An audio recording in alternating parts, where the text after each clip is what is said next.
Okay, so for this market equilibrium graph, essentially what you're going to do is you're going to do one at a time. So let's just pretend that this quantity supply, this QS stands for quantity supplied, QD stands for quantity demanded, okay? So let's just pretend that QS is not even there. Let's just write the demand line. So of course, you're going to write your numbers. So here's your price side, right? So you're going to go from 0 all the way up to 11. Okay, you're going to draw your prices in. Then down here along the bottom, you're going to draw your quantity in. So you've got to go from 0 to 60. So I'd probably do every 10, 10, 20, 30, so on and so forth. Okay, so you put your numbers down. Now, once you have your numbers on there, you're going to draw your demand line. So at the price of $11, let's say $11 is up here, my quantity demanded is 0. At the price of $9, my quantity demanded is 4, and so on and so forth, and you will end up with a downward sloping demand line, okay? So I'm going to go ahead and just draw on a downward sloping demand line. I know this isn't perfect, but just bear with me here. There's my downward sloping demand line. Okay, then you're going to pretend like the quantity demanded line is not, like you're going to pretend like this is not there.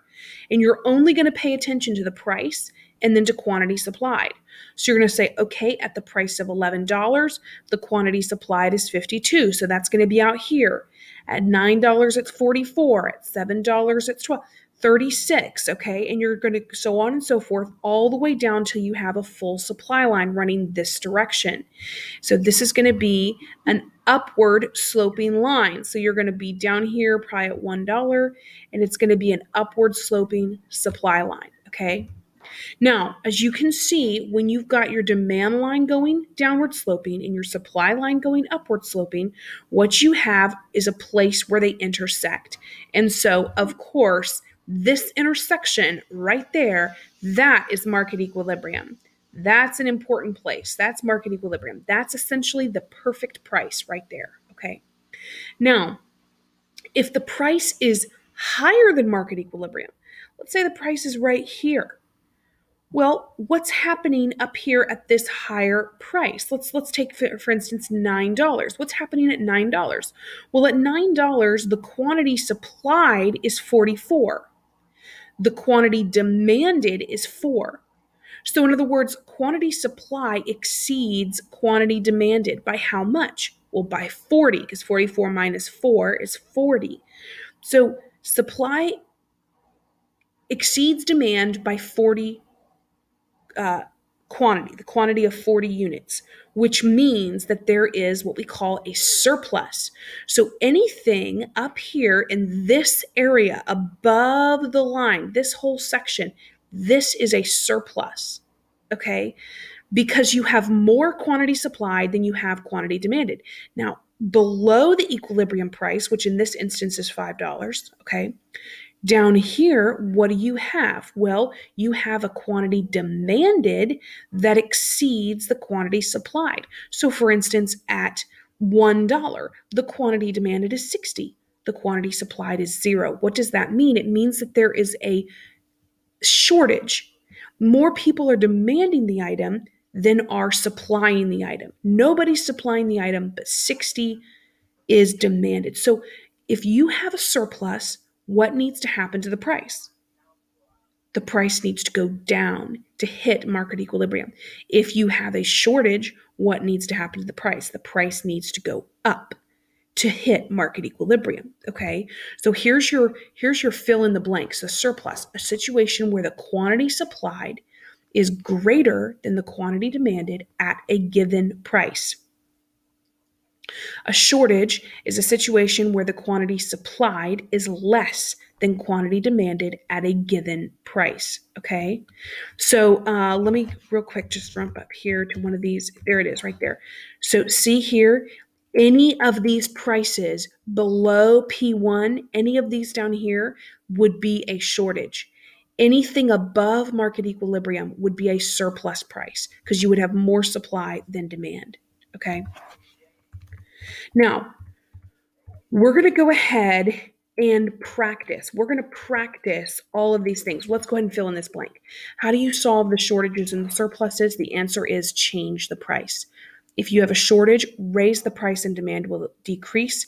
If you have a surplus, lower the price and demand will meet your supply. Okay? So what I want you to do next is grab this piece of paper right here. This is also in your graph, it should, or in your packet, it should say L3. Up here in the corner, it should say combining supply and demand. This is what you're going to work on today. This is going to take you a little bit.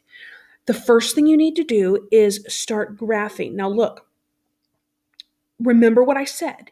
You pay attention to one at a time.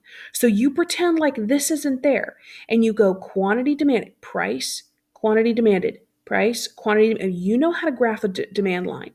Then you're going to go price, quantity, supply, and you're going to pretend that demand isn't there. You're not going to pay any attention to that middle column, okay? And you're just going to graph the supply line. And what are you going to get? You're going to get a downward sloping demand line. You're going to get an upward sloping supply line. Now, this is the key. This is where all the kids get confused.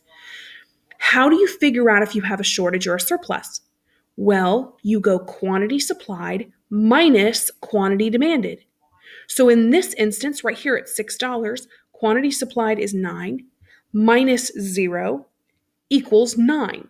So you have a surplus of 9. If it's a positive number, you have a surplus. Down here, look at the price number 2 at $2.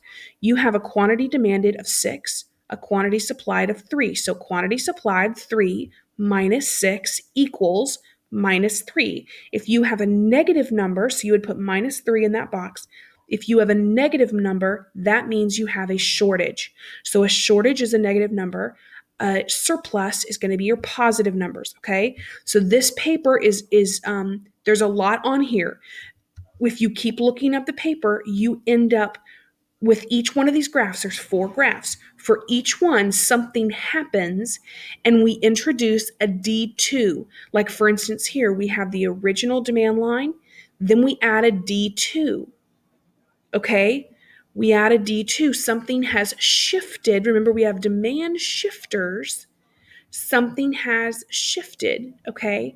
And so I want you to graph these in. The best way to do this is to graph it with multiple colors. Use the markers in the back of the room. Use colored pencils if you have them. But the easiest way to keep track, because basically you're going to have D1, D2, S1, okay? On the next page, you're going to have D1, S1, S2, okay? And then down here, D1, D2, S1, S2, right? So you're going to have multiple lines on your graph, okay? The most important thing is just to keep what you're doing, do one line at a time, do each one a different color, okay?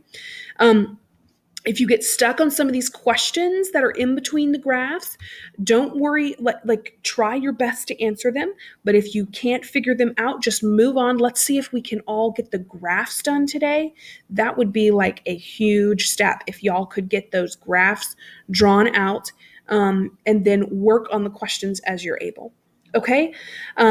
Good luck. I hope you have a good and productive day. Thanks.